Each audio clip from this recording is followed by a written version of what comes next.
For a muscle to grow, you have to tear it, for it to be built, right? Like that's just a simple explanation.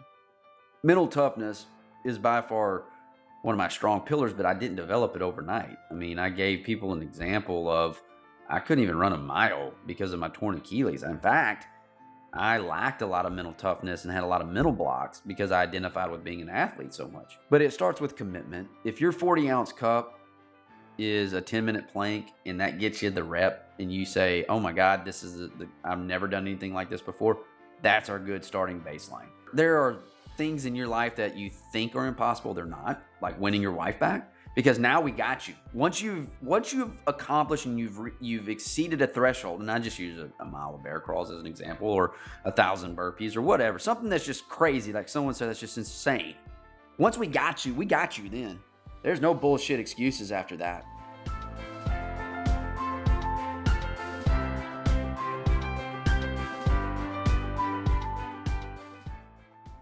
What is going on, everybody? Guys, welcome back this week to a very important, very, very special episode of the Superhuman Life. As always, guys, I am your host, Frank Rich. And before we get into introing today's guest and conversation, let me just remind you how incredibly grateful and thankful we are to have you here with us. Guys, we are at episode 121 and we are not slowing down with anything that we're doing. If anything, we're about to pour some gasoline on the fire. We're about to take this movement, this mission, and this podcast to the next level. Guys, what a powerhouse guest do we have in store for you today? You guys know one of my favorite things that has come out of having this podcast over these last almost 3 years now has been the ability for me to connect with other like-minded individuals, right?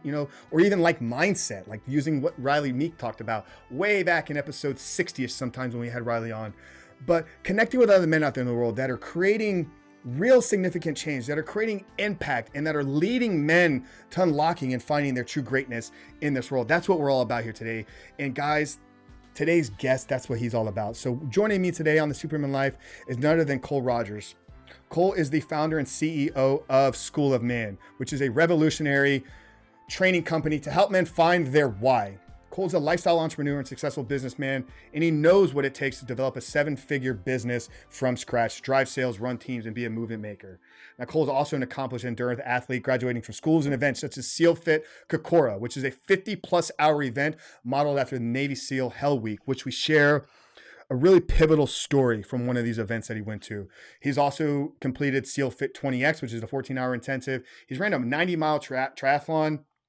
And he also holds a world burpee record for 24 minutes. Now, Cole's primary role in the School of Man is to be one of the instructors in day one. He also leads the business valuation portion of the program. He's sponsoring for structuring the overall events and logistics. So in this conversation, guys, we talk about the need for men's groups, the need for men's movements, and why it's such a pivotal part of how we're going to get out of what's going on in the world today. We talk about Cole's story and a little bit about how he got to this point where this became such a major part of his work and of his passion and of his purpose. One of the things we also unpack here is this quote that we shared here a couple times. We start the conversation off with that, but just hard men, strong times, strong men's good times, weak times, strong men, so forth and so forth. I'm not going to pack that because you got to wait for the episode. We talk about living a microwave lifestyle and how that's conditioning men today to not be dangerous and not be real men, and so much more, guys. So make sure to grab a pen and paper. Make sure to share this conversation with somebody that may need to hear it. But more importantly, if you're getting value out of these weekly episodes and the Superhuman Life is having impact on you, do us a favor of leaving a rating and review. Now, whether you're listening on Apple, Podbean, Spotify, it doesn't matter. Your ratings are meaningful and they add value to other people's lives. So the way that a lot of these platforms work is the shows with the most organic reviews, the one with the most response back, feedback from their listeners, are the ones that organically get presented in front of more people. So we've been very fortunate to grow this podcast, get downloaded in over 110 countries. But that's not enough, right, guys? There's 180 plus countries in the world. So that means that there's still 70 countries in the world that aren't hearing this message. And how can you help us get into there? By leaving a 5-star rating and written review. So without further ado, guys, let's get into today's conversation with none other than Cole Rodgers, the founder and CEO of School of Man. Hope you guys enjoy. We'll see you on the other side. Cole, my brother, welcome back to the Superhuman Life. Frank, glad to be back, my man. The earlier two trial runs are going to make this one even better. So I'm looking forward to Yeah, everybody. absolutely. And for all the listeners out there, when I say welcome back, you guys get a chance to hear and see the final product, which is, hopefully a valuable, impactful conversation. But many times what you don't realize is the hoops that we have to jump through, the hurdles that we have to overcome. So Cole and I would sit down to record this episode twice. A couple of days ago, we ran into some technical difficulties, and that's why I kind of started with that joke there of welcome back. But this is the actual first Let's go, episode brother. featuring the man Let's and go. the founder of We've Sam earned over the there, right Ed Brothers. to- So, one of the things I've have really gotten out of hosting this podcast is the relationships with other men just like yourself. We feel that obviously the movement here with the Superhuman Life is a part of my passion, part of my calling. The company that we're building, Rebuild Recovery, really helping men, find the freedom in their sexual purity is a part of my calling, a part of my passion. I know you feel the same way about School of Man. So I want to obviously, I want to unpack that a little bit, how you got there. But I want to start today with a quote and kind of use that as kind of the launching off point. And I'm sure you're familiar with it. I don't know the original source of it because I've kind of heard it in a couple different areas, but I know you've heard the quote: hard times create strong men create good times create weak men, and weak men create hard times. So I think the first question I want to ask you, Cole, is just what are your thoughts on that? Is the statement true and accurate? And if so, where are we currently in that? Man, that's a powerhouse quote and question. It's one that I think not just Psalm has baked into our ethos, if you will, but I think that you're seeing a wave of men's organizations, being presented to the world right now because of that very reason, right? And you hear it, and I mean, it goes back to toxic masculinity, all that bullshit, and the narrative that's out there politically, and you can turn on one of the major news channels, and there's an attack coming from some angle, right? And ultimately, for what it's worth, do I believe in that quote? Yes, I do believe in that quote. What has got us here? It hasn't happened the past 10 years. It's happened over 100 years.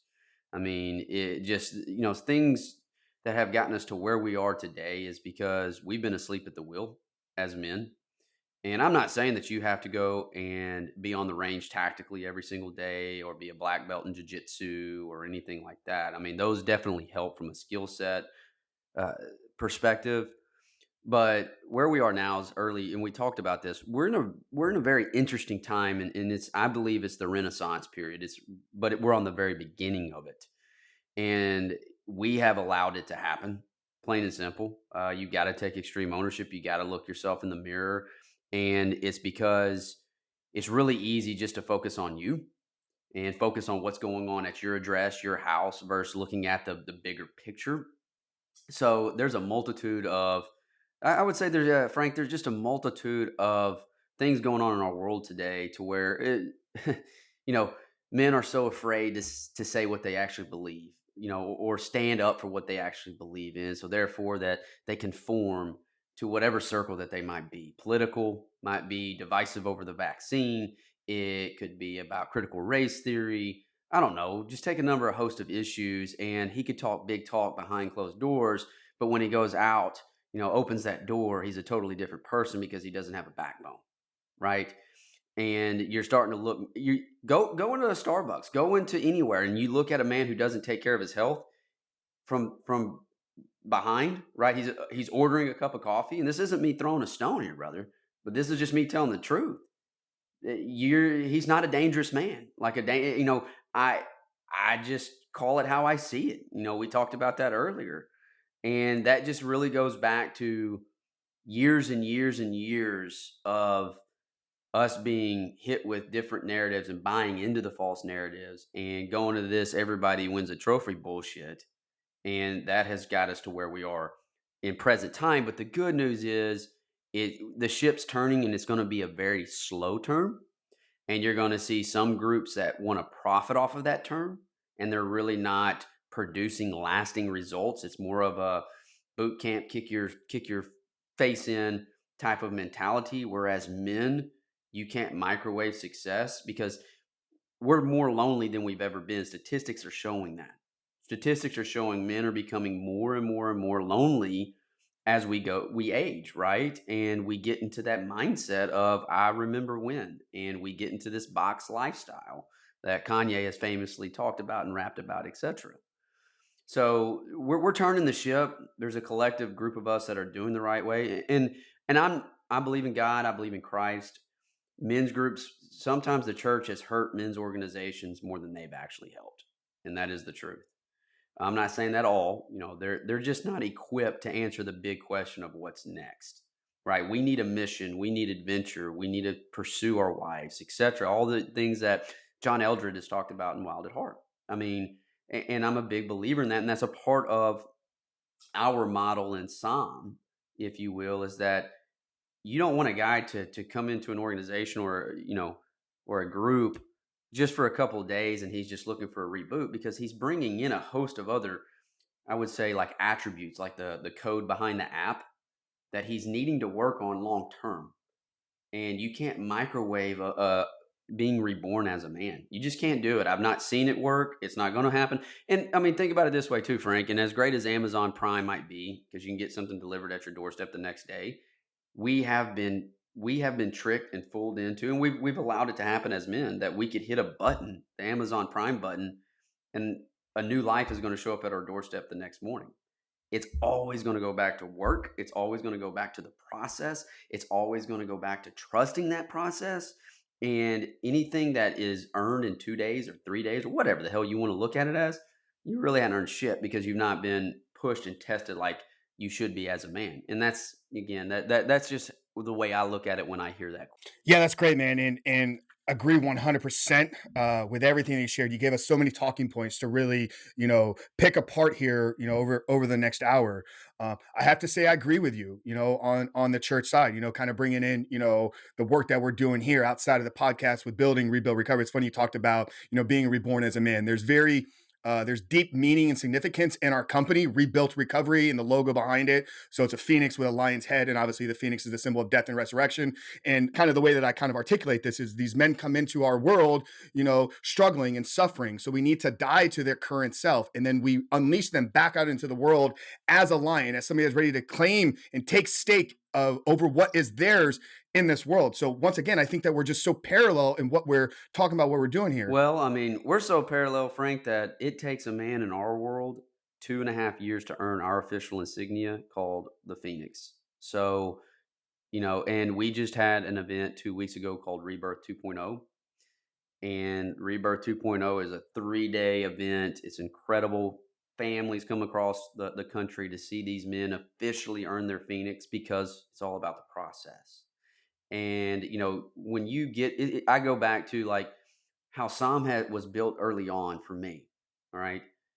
Is that I could check the boxes professionally as an entrepreneur. I making more than most doctors make in Central Arkansas, right? A business scaling so fast. But I was mistaking movement with progress in other parts of my life, and men do that all the time. And I tried to microwave success. I've tried it all. Trust me, I'm one of those biohacking Ben Greenfield kind of guys when it comes to this world of like, what are some ways that I can accelerate my growth? And I've not found something outside of just purely putting in the work. And that's how Psalm got its start. I mean, in take one or two, I can't remember you and I talking about it, but really 2 years prior to Psalm, I went on that personal journey, self-exploration, talking about loneliness. I was doing it by myself at 32, 33, because the circles that I was operating in, even professionally, I just didn't align with from a value system. I didn't respect them. A 1% man in my book, you can walk into a boardroom and that guy could be worth 100 million, 500 million, if we're going to put numbers on things. But if his gut's hanging over his belt, I don't have very much respect for that guy. He's not a 1% man in my book. You can flip this. You can flip that paradigm and say the same guy that's in the gym all the time, carrying around a gallon jug, super tan, super jacked, but gets in a car that's held together by duct tape and gum, right? Like same deal.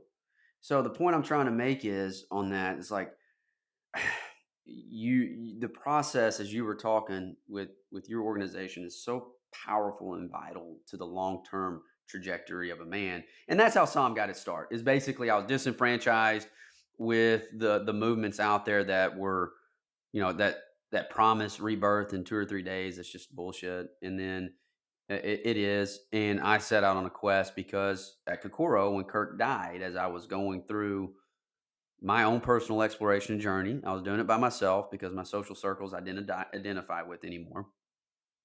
And when he died, it truly woke me up. It shook me. I mean, the man saved my marriage. He saved my life. He showed me what it truly meant to die living and be immortal. And that's what led me on the journey to Psalm.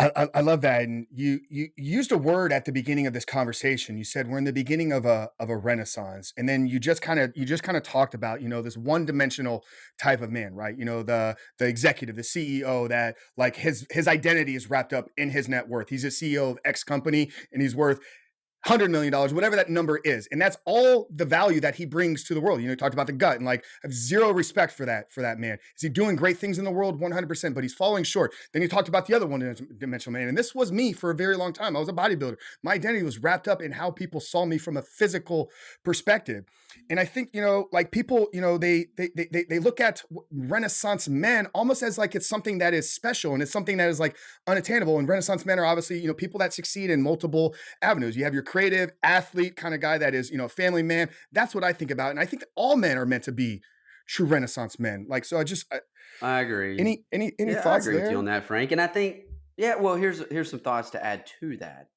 I think that you have a group and a large group of men in the population that says, well, there's nothing wrong with me, or I'm not jacked up, or I'm not an addict, I'm not addicted to porn or whatever. So I don't need any of that. Like that's only for the broken or the people that truly need help. Well, the fact of the matter is I always filter everything back from, do I want to move my family forward? Do I want to move society forward? Do I just simply want to be a better man? Right. And that blankets every man, no matter where he walks in this life. Right. In Psalm, we have men that are in their 60s that are Southwest airline pilots, that are heavy hitters in business, have given back to Boy Scouts, to men that are on oil rigs. Right. So it goes back to, how bad do you truly want to live? Because it's hella easy to die. It's hella easy to exist. And for me, where I am in my life now, and I'm grateful for the fire that I've been put through and the process that I've been put through, is it's now to that place we were talking about it earlier of expanding in abundance and helping other men do the same thing. Right. So, like, that's just, so when we talk about Renaissance, I'm also talking about the rebirth process. I'm talking about the reinvention process. That is a lifelong pursuit. And a lot of guys get tired. I see that so much. They get so tired because we're so used to the shiny object syndrome. We're so used to like, what's next? Like, what, I'm bored here, so I'm going to go over here, then I'm going to go over there, so on and so forth. And the Renaissance man is someone that is constantly reinventing himself his entire life. Yeah, and that boredom, that ADD, I think it ties into this microwave lifestyle or this microwave world that we're all living in, right? You talked about pushing the button on Amazon Prime and literally the package. Like I ordered these headphones literally like Monday, and they showed up Monday. Like I ordered them in the morning and they were here in the afternoon. I talk about it all the time, obviously, because instant gratification is something that we play a major emphasis on in the world and the coaching that I do. If I want to eat something, I could push a button and food will arrive to me. If I want to be entertained, I can literally go on Netflix and look at an infinite amount of videos to keep me entertained. So there's a massive battle that we're fighting just against the world in society, as far as like, how do we even live and operate, like learning to delay that And I don't think gratification. the answer, yeah, and our iPhones or Droid, your smartphone is like a little casino in your hand. I mean, just the colors and how it pops, it's designed to keep you connected. The dopamine hits, It's as we all created to know. get you addicted to it, and I've done multiple Yeah, conversations around 100%. that. Here Yeah, here on the show. 100%. It's a little casino. Yeah, and anytime so like I knew when Kirk died, I go on to the Christian radio show. I tell my whole story in full. And that was a long form. I'd never done that, by the way. Like I had never fully told my story. It was just that it had to happen, with what happened with Kirk. That point, it gave me the green light because a lot of us as men are looking for social proof through other men. Oh, if he's doing it, then I'm going to do it, type of deal. But Kirk, he gave me zero room for excuses. So when I launched into my story and I talked about everything, I mean, underneath the sun, doing cocaine while my wife wasn't looking, the lying to my wife, the Adderall addiction, chronic masturbation, and here's a guy that has a lot to lose, right? Just putting it out there on everywhere from LinkedIn to social, etc. What will they think of me, right? Like that always goes through everybody's head because in America we have such a vanity addiction. And I'm not saying I don't want you to look good, feel good, and operate at a high level, but after that happened, I mean, the dam broke, and at that point, I couldn't keep shortcutting my way to rebirth and winning Ashley's heart back and not being an absentee dad with my children. And that's the journey that started for me. And I said, you know what? And this is something that we say in Psalm a ton. It's not original. It's just that you have to trust the process. It's easy to be confident when you are hitting on all cylinders. Show me the guy. And, we fight how we train at the end of the day. So a lot of our training is shit. Like, I don't, you can read the books, we can listen to all the podcasts. We're in an information age like never before, but why are people not progressing? Why do 80% of men struggle from paycheck to paycheck? And I mean, it's all goes back to a choice, and it goes back to we're wanting instant gratification right now. And we want change right now. We don't want to put in the work. Oh, we don't want to go into the trenches of training. Like that's too much work. I'll just spend 4 hours on the golf course, sipping on some vodkas, and then go home and hopefully get some play from the wife. Right? Like it doesn't work like that. It doesn't work like that. So, with my journey in Psalm, I said it's going to be very Spartan-esque. It is going to punch men in the mouth. You're going to be told what you need to hear, not what you want to hear, because that's what I had to have at that time. Very much an attention to results. Brotherhood is not artificially built. It is built through the process, through telling a guy to fuck off when you don't like what he has to say.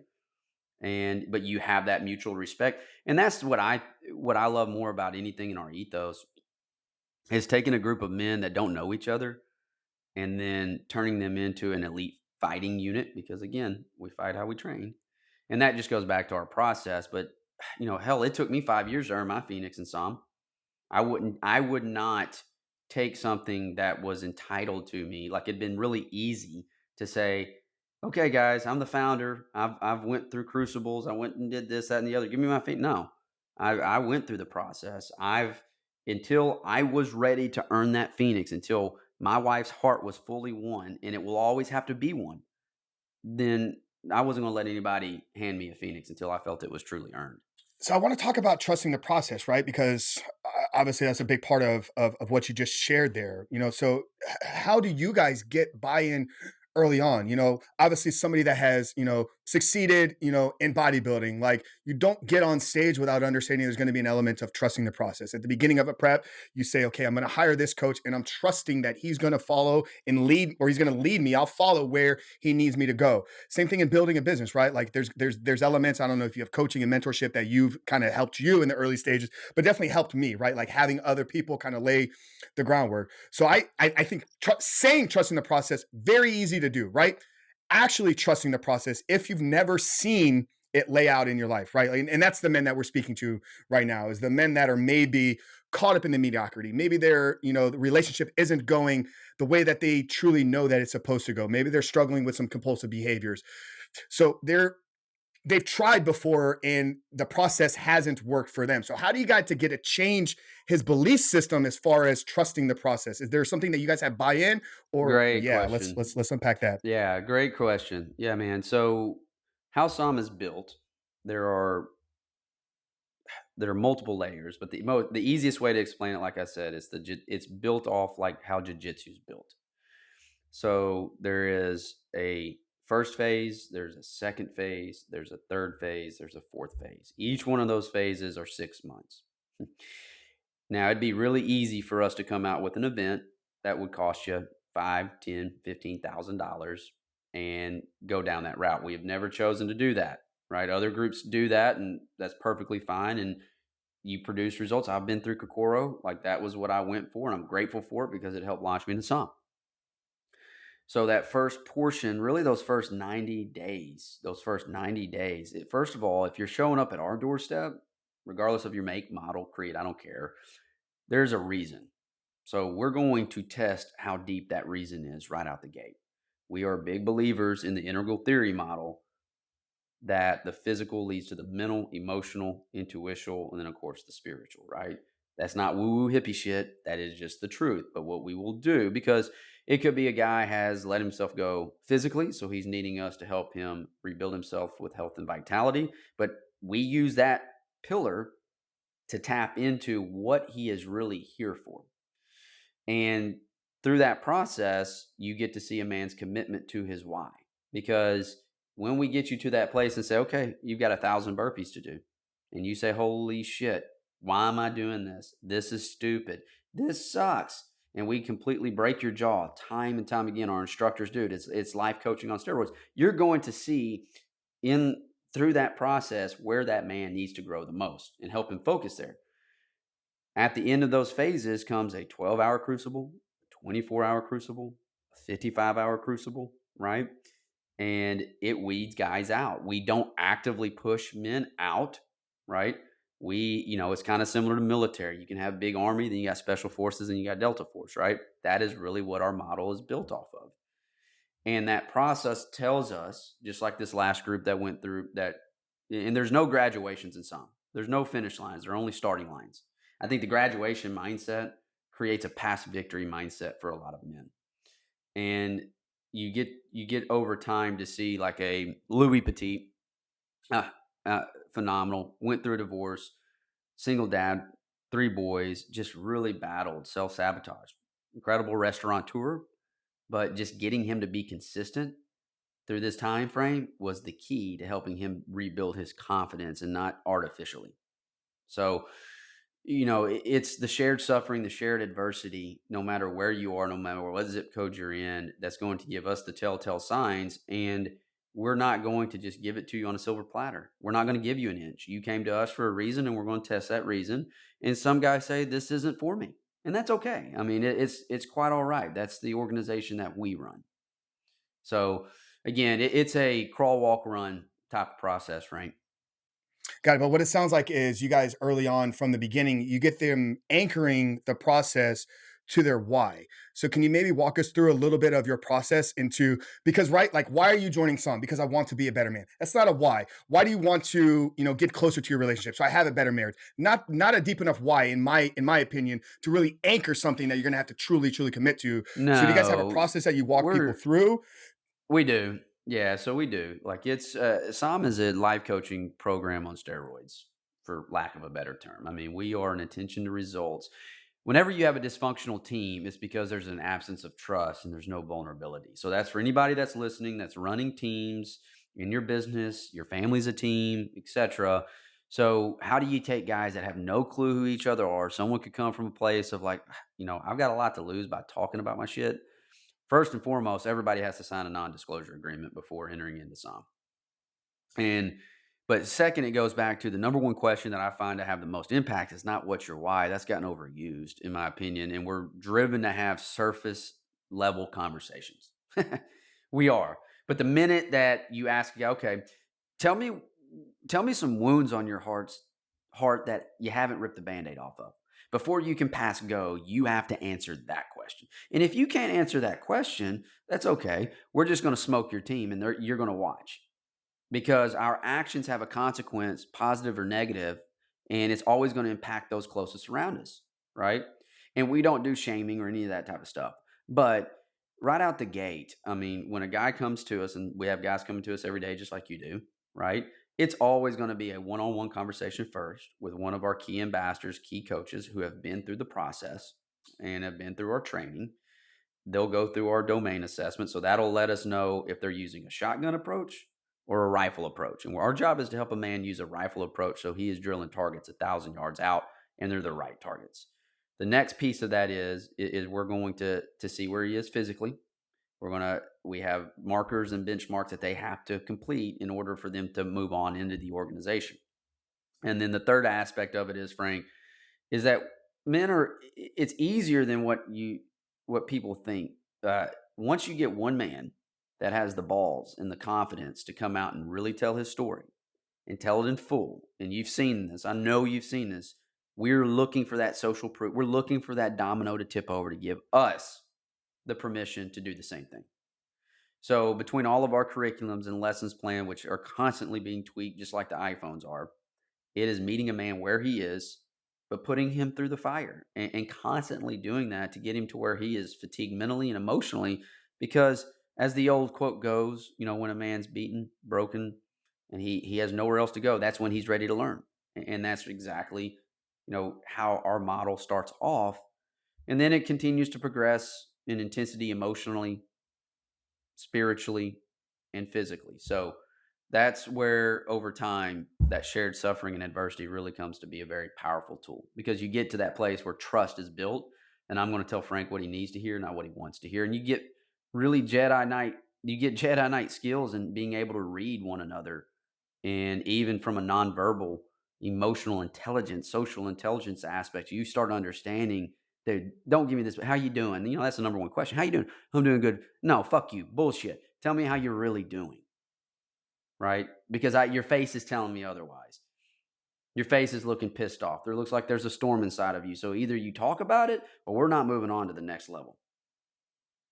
God, I love that so much. And I've seen that play out in my own life and everything that we're doing here, right? You talked about once you get the first person to open up, become vulnerable, share his story, then he's in a position where he can really hold everybody else accountable. The first episode of this podcast is me, 90 minutes, sharing how we got here, sharing 20 years of struggling with not just porn addiction. Obviously, that was my major vice here, but drugs, alcohol, self-image issues, insecurities, anxieties, depressions, like all of this. And now, because I've literally put that in the world and millions of people have listened to it, it puts me in a position when a guy is not showing up and being honest on our calls, whether it's an individual one-on-one call or in a group environment, I can call him out because I've exposed myself. I've literally ripped the Band-Aid off. I've gotten naked in front of the world and saying, this is who I am. This is who I used to believe I was.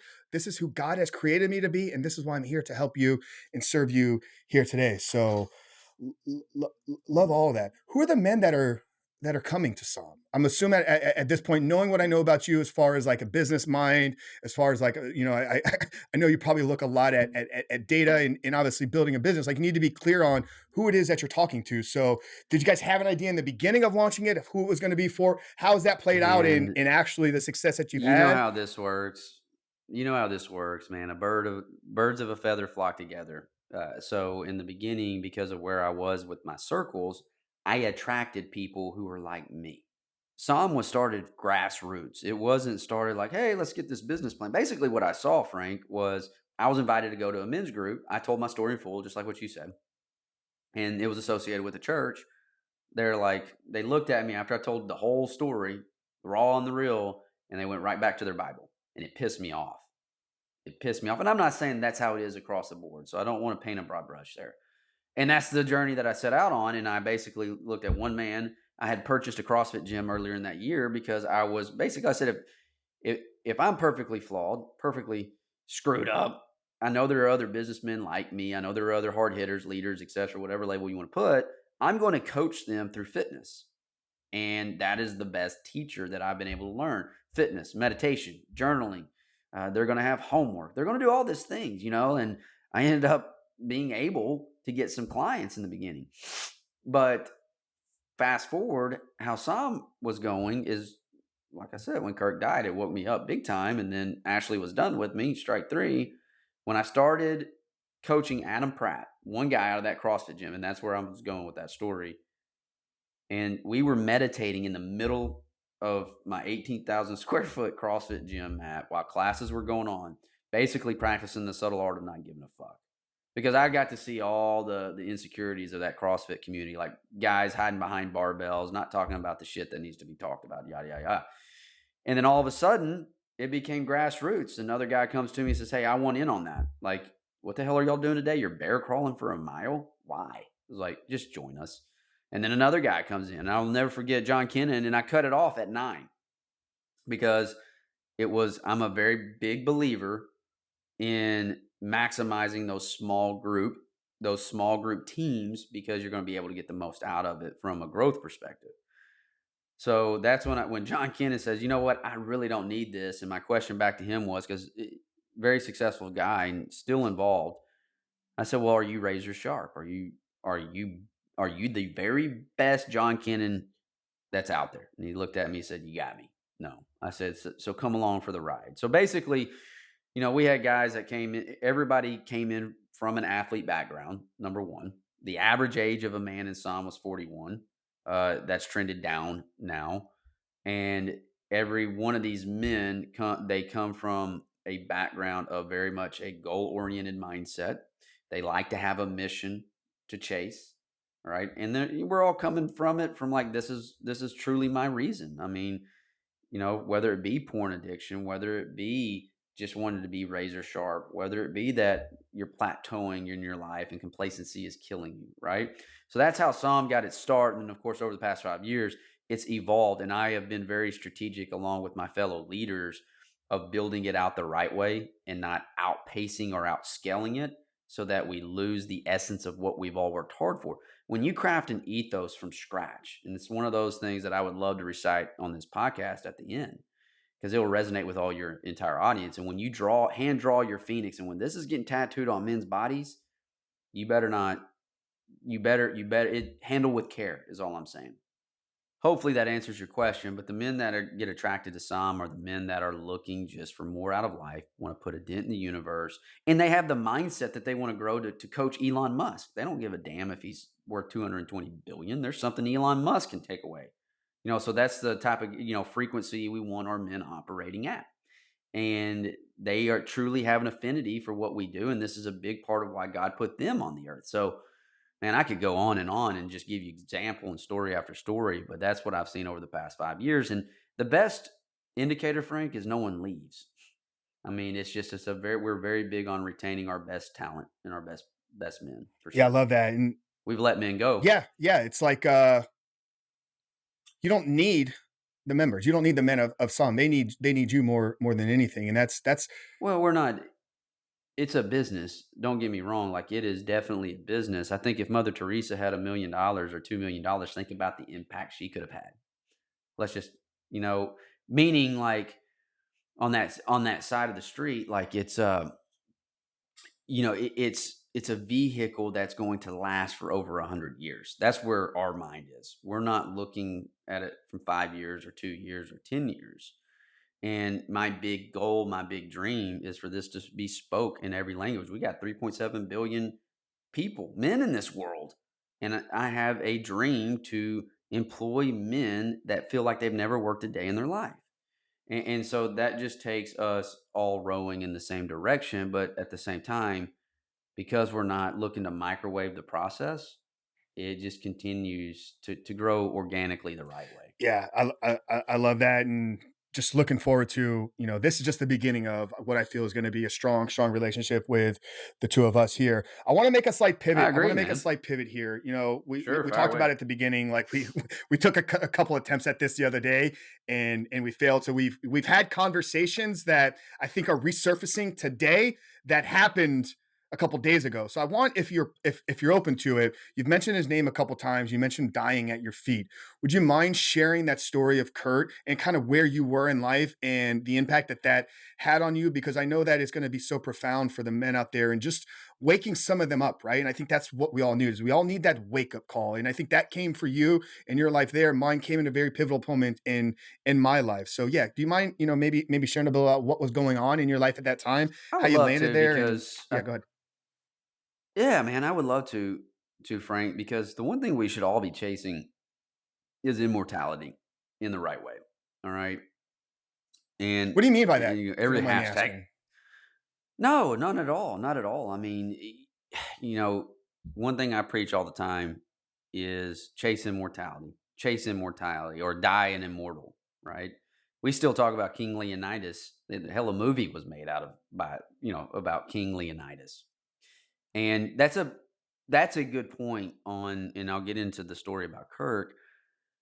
If you remember, and everybody that's listening and watching, like when the 300 Spartans met up with the Acadians as they were marching to the Hot Gates, and the Acadians, the allies, said, Leonidas, you only brought this handful of men. or a handful of soldiers. And then Leonidas went, to three guys, what is it? What is your profession? What is your profession? I'm a potter, I'm a sculptor, I'm a teacher, whatever, or a blacksmith. And then he leans over his shoulder and says, gentlemen, what is your profession? And it was a resounding aru, aru, aru. We do the same thing in Psalm, like one team, one fight. What is your profession? Aru, aru, aru. That was born out of class 1. And the reason why I was born is it has nothing to do about like the move, like Spartan and anything like that. It has everything to do about what that scene actually means. The Spartans knew they weren't going home. Like, it is very well known in Spartan writings that you better come back with your shield or on it, right? They knew they were going to go die protecting the homeland. The Acadians, the first spear that was thrown, a lot of them ran. And what that basically means is a man should never identify with what he does, but more importantly, why he is doing it. And it better be deep, deep, deep, deep, deep. So when I say chase immortality, die an immortal, that's a good jumping off point about what I saw with Kirk. 2 years prior to that, I was on my personal journey, self-exploration, completely being reborn. And it's because I had to be. I was about to lose it all. My business had the 2 best years in my business. Bank account was getting full. Thought I was getting back in the good graces of Ashley. Just a quick background on that. I won't go into the full story, but where my relationship was with her is that, this is a good snippet. She was pregnant with my son Landon. We had just had my daughter Ava Matthew, who flatlined. We go to a football game. I do cocaine off of a counter, go out all night, come back to make her coffee. She had no clue that I had even left. I get pulled over, and on the way home, no one would have ever known, right? He let me off the hook, etc. So that's just kind of how it was a facade in my relationship, and I just got tired of seeing what I was looking back at me in the mirror. So as I went on my self-exploration, I linked up with Mark Devine, SEALFIT, and went to his Unbeatable Mind conference. And it was great. That was the first time I'd ever experienced like that. When you want to make a radical change, you got to do something radically different. And at that time, as a boy from Arkansas, I was set and entrenched in some worldviews due to my upbringing. And I had to bust out of that. I mean, a good example is like meditation is for hippies, and I've been called that, here in Central Arkansas, which is funny. But I go through their process, again, going through the process, and go through 20X and then make my way to Kokoro. Not a few years before that, I blew out my Achilles. So this was a big deal for me. Like, I was breaking through a lot of mental barriers, and it's a pass or fail. I mean, you got BUDS candidates in there. You got Marines. You got Air Force PJs looking to go into BUDS and stuff like that. And you have active Navy SEALs as well as retired Navy SEALs. And I just wanted to do something for myself so radically different to show myself that I can convert the impossible to possible. And that's where I met Kirk. And we got lined up right out the gate. We hit it off because he had a phenomenal sense of humor. We're both short, so we were in the Smurf crew in a height line. And man, everywhere he went, I went. We were hooked at the hip. We were tethered at the hip. I mean, it was one of those things that in such a short amount of time, in 3 days with no sleep, that it's incredible how close you can get to someone. And anyway, that second night was probably the hardest night. We started off with 50. I think it was around 50. We ended up finishing with 9. So you can do the math on that. And anywho, like that first day, you see people falling off left and right, but it was that first night when we were in the ocean, and man, he was just jackhammering. And I'd hold him as close as I could. So hey, it's normal. It's cold, Pacific Ocean, middle of the night. Guys are quitting left and right. All right, we're not going to let each other quit, let alone any other teammates that are hanging in there. That second night, though, when we did the ruck, I don't know where we were. To be totally honest, I was hallucinating at this point. It pays to be a winner, so there's 2 teams. Well, Kirk's on my team. And I had to, at this point, man, we were hauling ass up this mountain. Hauling ass, no sleep. I mean, it would go hot to cold, hydrated, okay, but one of the SEAL instructors comes to me and said, hey, you got to give somebody away. I had Kirk's ruck on my front and my ruck on my back. And a ruck is just It's think of it as a backpack with weight in it, right? And then we had PVC pipes, and man, Frank, this was probably the hardest decision I made in my life up to this point. Kirk was struggling mightily, and one of the other guys quit on the other team. So we met at the van, and I looked at my team, and I was the TL.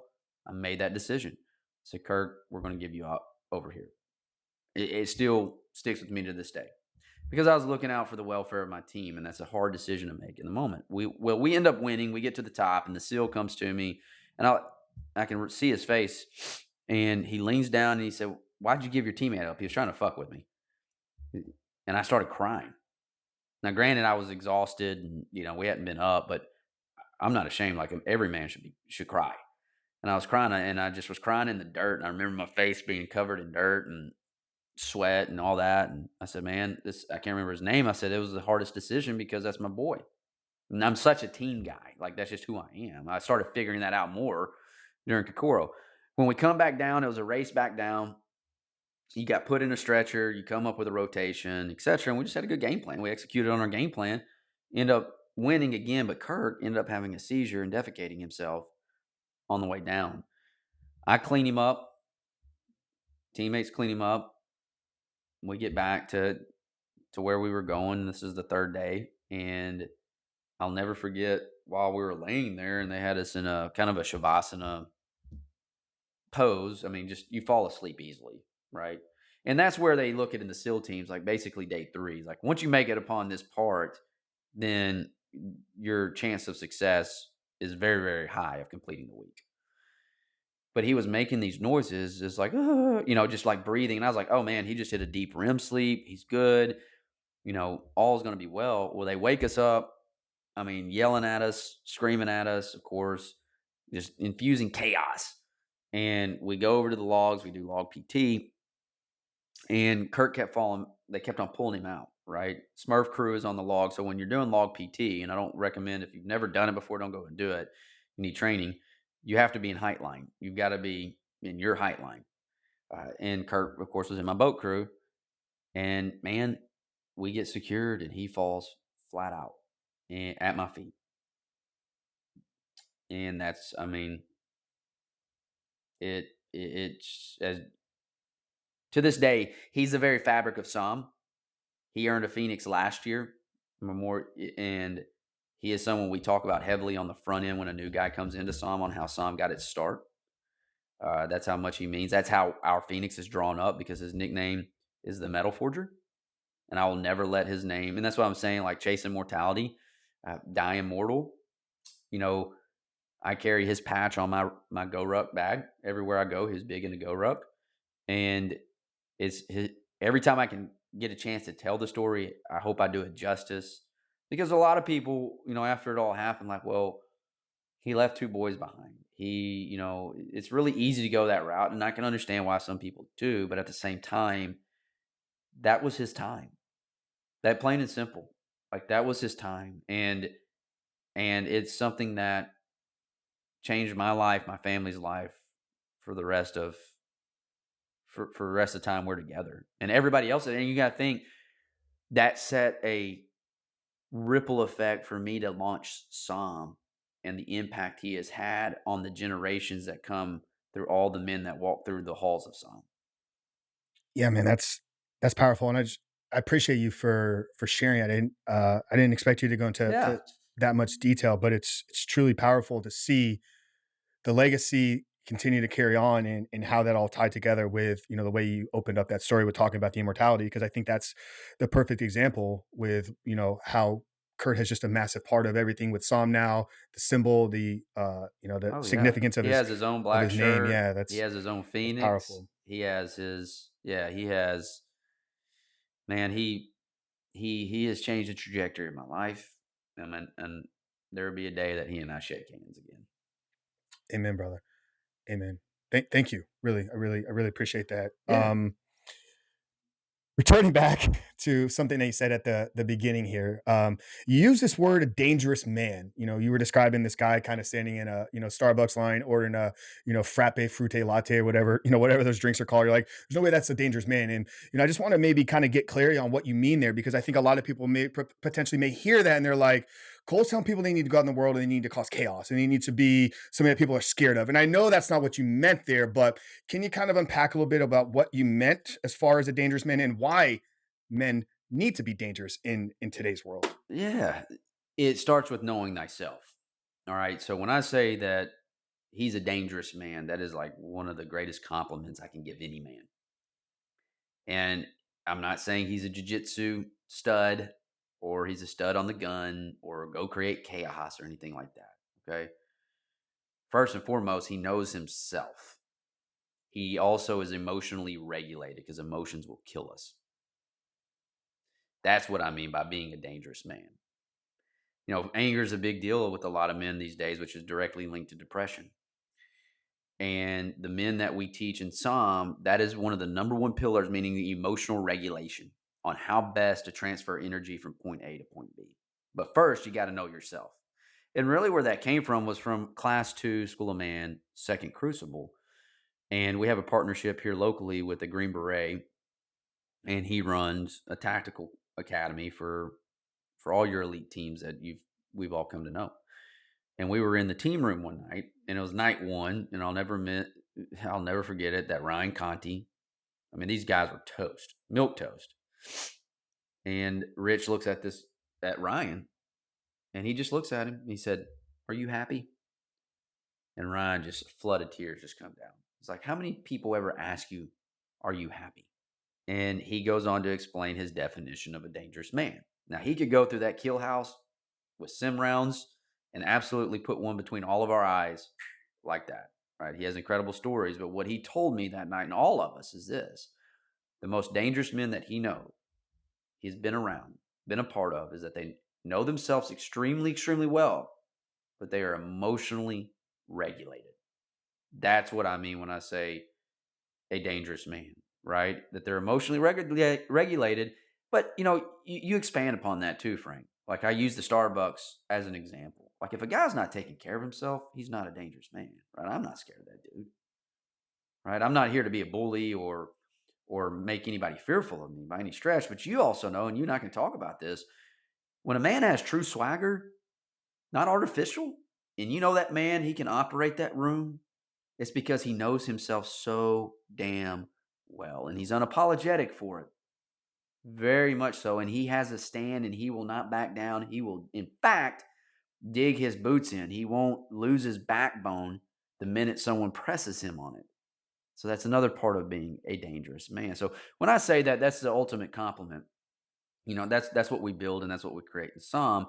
And a dangerous man is the one that runs towards the sound of adversity. He's the person that you look to in the time of chaos.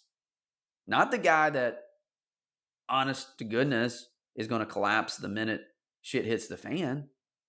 It's the guy that is cool, calm, collect, and everything runs in slow motion. But that takes training. It's like I've said this entire time. You fight how you train. You fight how you train. Tim Cummins, 60 years young in Psalm, CFO of probably one of the most successful businesses in Arkansas. He is a dangerous freaking man because that dude is you can't rattle him. You just can't rattle him. And he's never going to use his age as an excuse. He's never going to blame anything on anybody else. He takes extreme ownership right out the gate. He takes care of himself. He was an Ironman fanatic. I'm talking about a competitor. Blows out his back, gets back surgery, had to be reduced to a walker. And this guy is going through our 24-hour crucible in May. He's been training for it for almost 12 months now.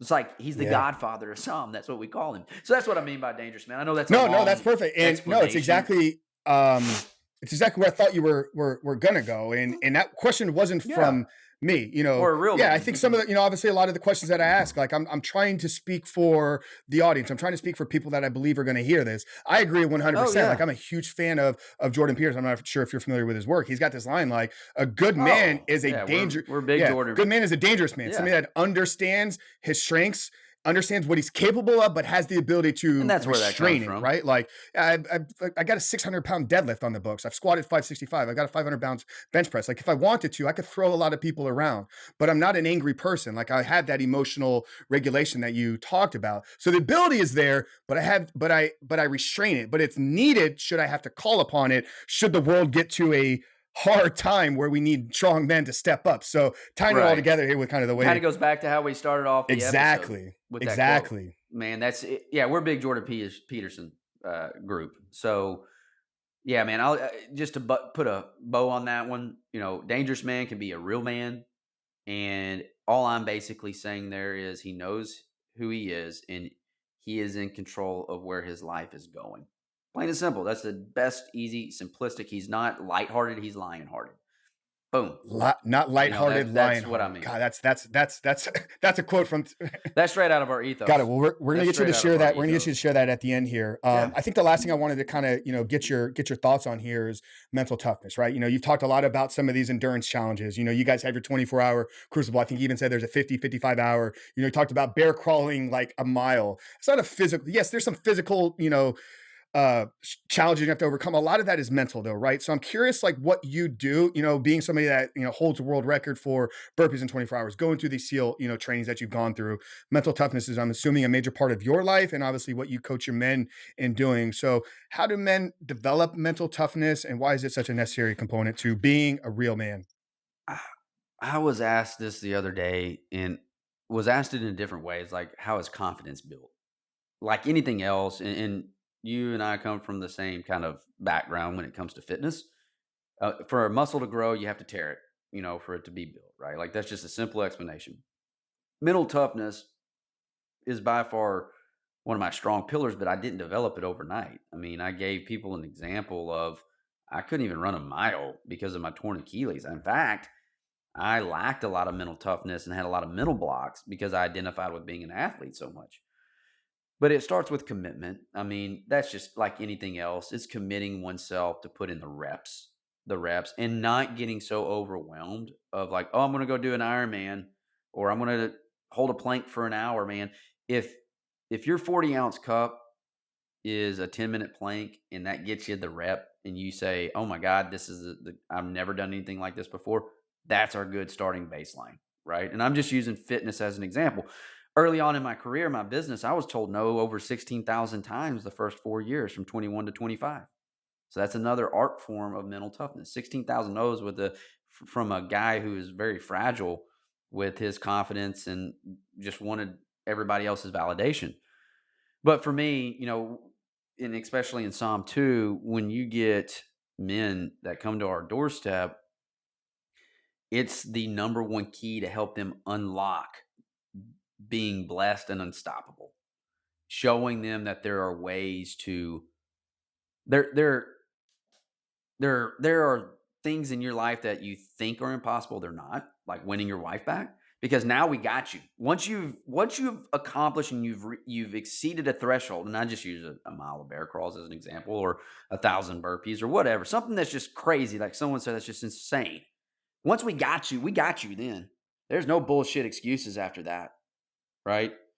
So for me, mental toughness, just like even right now, I'm training for the world record for most Murphs in 24 hours. Been doing it for 18 months, right? It's always about me staying sharp and me not talking about it, but being about it, and just constantly operating in humility, in zones of humility. So, with all that being said, you got to meet somebody where they are. I mean, my mother's battled ovarian cancer for 3 years, her taking chemo every month. She's a warrior. She's a prayer warrior. She's mentally tough. One of the toughest people that I know, right? But so you got to meet people where they are, and you got to help them craft a path, the path to help them get to where they want to go. And mental toughness has to be a catalyst of that. Because if not, the first sign of adversity, they're going to revert back to former self. They just are. It's natural. It's easy. It's the sexy thing to do in the moment. Yeah, that's great. Murph, real quick, just for the audience, so everybody kind of knows, that's the squats, pull-ups, push-ups, run a mile. It's a mile. It's all with the 20 Okay. pound vest. It's 1 mile run, 100 pull ups, 200 push ups, 300 air squats, a 1 mile run. Murph, Medal of Honor recipient, Navy SEAL, lone survivor. That Yep. movie, that book was what that was about. Operation Red Wings for the listeners. It honestly saved it was another thing that saved my life, and also is what Kirk and I connected on out of Kokoro. And there was a key moment in Murph, what he did and why he won the Medal of Honor is he went out in the open, made the phone call back to get help for his guys, knowing he was going to die. So really the mission behind that is, to all you men that are listening, is just make the call. Just make the freaking call, right? Like, that's why I'm doing it, is to show men that no matter where you come from, who you are at 38 years young, choose to live and not exist, but you can't do it alone. And so that's what that is. I've been training for it for almost 18 months now, several tests under my belt. What's the current My record? last test it is 19 rounds. So mine will be 20 And you're rounds. currently at what, if you don't mind sharing? Yeah, no. So my programming with our head programmer and head coach and Sam has been a linear progression, which is important for anybody that is operating with a growth mindset. So the last one that I did, we were working off of intervals. So I just did 8 rounds, and it was 46 minutes for each round. So that's what I was clipping. So I'm working on my time aspect of it. Yeah. So the next one will be 12 rounds in May, because doing one Murph's one thing, doing another Murph consistently over the broad range of time, because that's what we're working on, is more important, right? So I could go out and get smashed. I could do that and be obliterated and, potentially get rhabdo. That's not our plan here. It's just to continue to preach, trust the process. Trust the process. I've done 4 tests, starting with 4 rounds, 9 rounds, went back to 8 rounds, and then we're doing 12 rounds in May. Is there anything you can foresee that would keep you from accomplishing this? My hands. Your hands. Yeah, my hands. If you lose your hands on this, you lose the ability to do pull-ups. Got it. So you're saying like, so it'd be like chafing or rips on the hands. Rips, yeah. Are you able to use straps or gloves? That was kind of the... Yeah. And I do. It's in Arkansas. It's extremely humid, so sweat will drip. Sweat stays on you. So that's another important thing. I'm not concerned mentally by any stretch. I'm not concerned on how deep the reason is for me, or emotionally. Are you working on a timetable? Like, do you have a date that you want to have this done by? First weekend of November, right? That is going to be our first go. I don't like having plan B, so they give me that option. Yeah. But it just depends upon my hands. So like this last test, to be frank, it was scheduled to be 12 rounds, but my hand ripped in the first round.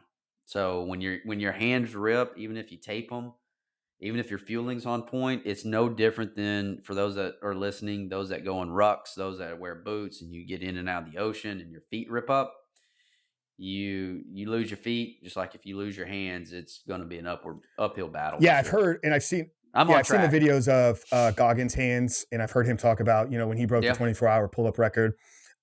This one's for me personally, Cole. Do you have any advice to somebody that is maybe struggling with taking the step to actually get into some of these endurance events? So for me, I've talked about it. I was a bodybuilder. Like, my passion is building muscle. Like, I will take anybody in the gym, and most people, there's a handful of people that I've had my ass handed to me in the gym before. These guys operate at a different level, but the normal guy walking around today right now, like, he and I go into the gym on a hypertrophy session, I'm going to run him into the ground. And that's because that's where I'm good. That's a zone of genius. We were talking about that before we hit record, right?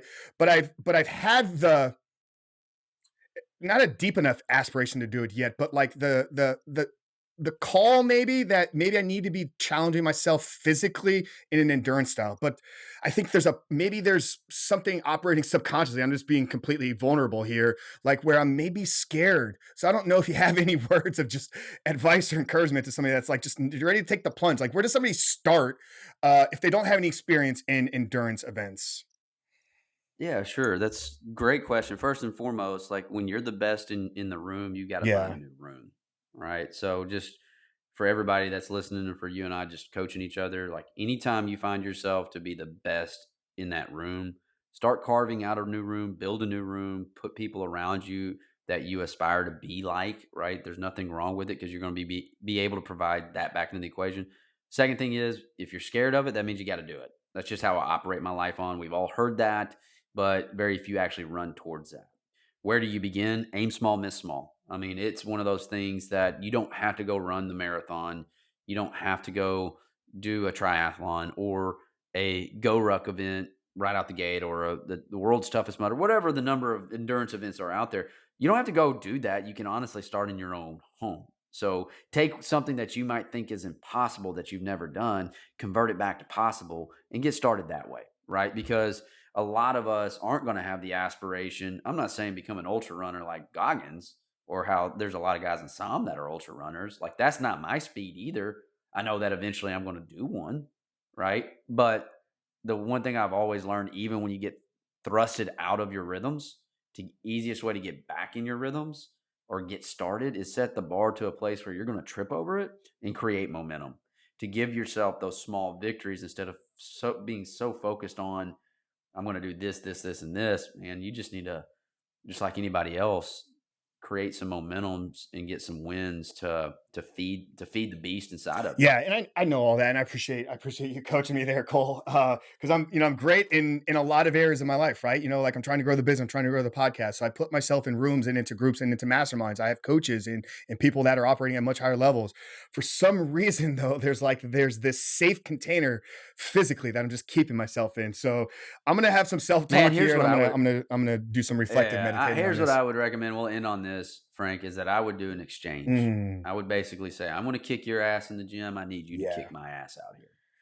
That's basically what I need to do is I just need to pick an event, sign up for it, put my money where my mouth is, and then just trust the process, right? That I'm going to figure it out as far as the training aspect, whether I need to hire somebody or whatever. But I think actually just putting my money. Hell, I would fly down to Tampa. To let you whip my ass, and then I could whip your ass. But we may not need to do that. I'm actually going to be in Tennessee. I know that's not too far from where you're at in Arkansas next month. So maybe I can link up on the way up there, because I'm driving. So I have a full week that I'll be. So like I said, this is just the beginning of what I truly feel is going to be an amazing relationship, but a very impactful one, because I think you have value that you can bring to what we're doing here, and hopefully I can bring something to what you're doing. So we're definitely going to stay in touch here, but I want to give you a chance now, Cole, to share the ethos, because we've talked about it here multiple times, and then let everybody know where they connect with you if they want to find out more about the School of Man, if they want to find out more about you, where you hanging out socially, and then we'll bring it all together with the last question that we end every single episode here.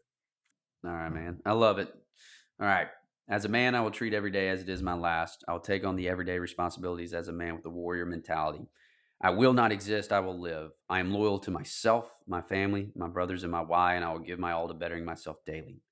I'm to be the man that my spouse dreams of at night but gets to wake up to in the morning. I'm to be the hero and the father that my children need, and the man they deserve me to be.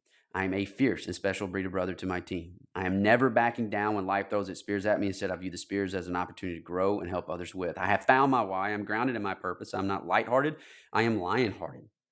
I have securely addressed my flaws and fiercely attacked them head on. And when I make a mistake, I will own that mistake and suffer the consequences like a man. I have integrity in every aspect of life and the humility to not boast about it. I know who I am, and I'm in control of where my life's journey is taking me. I have earned this team's ethos, and I push towards earning it every single day. And I'm actively conquering my 5 mountains while helping others do the same. I'm a leader, whether it be one or many. I'm called to lead. I've learned to hold others lovingly accountable like a true leader would. My mind is unbreakable. My spirit is unshakable. And when you look inside of my soul, you'll see a warrior phoenix, one with fire in his eyes and ashes dripping from his wings of rebirth, because I'm reborn daily due to the 1-second contract I have signed and I have owned. I'm always pushing forward. I'm never looking back. I take my why, my leadership ability, and my experiences, and I liberate others like I've liberated myself. I've been blessed by God with so many gifts that I will not use for selfish gain. Instead, I will use them to help the world. And I understand by helping one, I can help change the world one life at a time.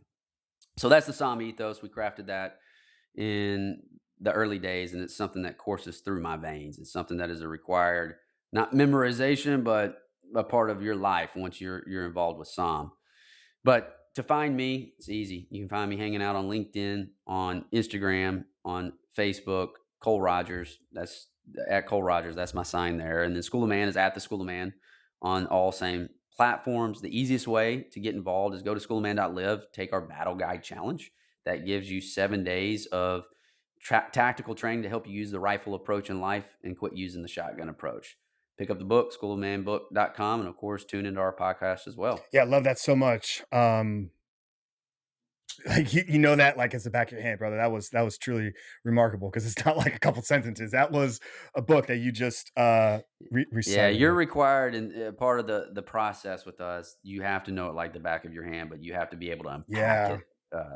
That's the not key. just memorizing it; it's knowing what it means. Yeah, like I could go through there on just an episode and just my favorite line out of that whole. There's so many good ones in there. Don't get me wrong, but like my favorite is that a lot of people just overlook is I have integrity in every aspect of my life and humility to not boast about it. Basically, I own my shit night or day, and that's where character's forged. I don't have to lead with my resume as a man because so many men want to. Yeah, I'm sure you get the question a lot, knowing that you're going on a lot of interviews. It's kind of it's kind of an easy question, and I don't like getting it, but I spend a lot of time thinking about the answer, right?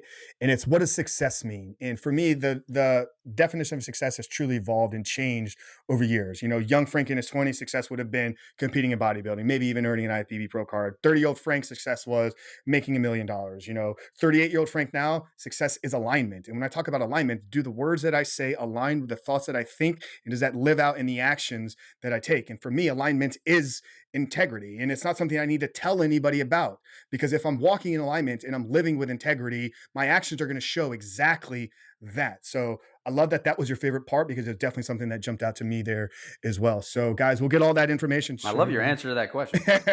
Well, I don't think you asked me a question, but it was definitely, yeah, I get it.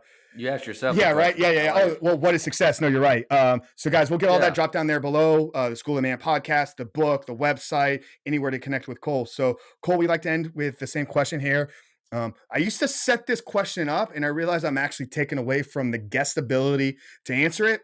So I just want to ask you, as we bring today's episode to a close here, Cole, knowing that the title of the show is called The Superhuman Life, how would Cole Rodgers and the founder of School of Man define living? Kind of goes back to your answer in regards to what does success mean to you. And I love the alignment answer. I'm not stealing that and using that for your question. But for me, in order to be living a superhuman life, you'll achieve everything that you want through chasing fulfillment. You'll achieve everything that you want through a chasing fulfillment, right? And we're all searching for one thing. Every one of us, I don't care. Blood has been shed over it for thousands of years. Is freedom. And on the other side of fulfillment is freedom. And so in order to be that superhuman, you know who you are. You're in control of where your life's taking you, right? But you also understand that every action you take, you're just here to leave the world better than you found it. To me, that is superhuman. And not just do it one time. Do it your entire lifetime. So that's what that really means to me. I love the title of the podcast. Love that, brother. Making the world a better place. The reason you get up in the morning, and I think we'll all have much more fulfillment, much more happiness, and a lot more peace in the world. Cole, brother, it's been a truly incredible conversation. Like I said, guys, we will get all of Cole's info, the websites, the podcast, the LinkedIn, drop down there in the show notes. For you guys out there that are continuing to show up here weekly, first of all, if this is your first episode, we want to thank you for joining us here today. We're incredibly grateful for you. But for you guys that have been with us for a while, show some love back. Give us a 5-star rating and written review. Say we're getting thousands of downloads every single week, and I think we're 110, 111 reviews. So I know there's a lot of you out there, because I get the messages weekly.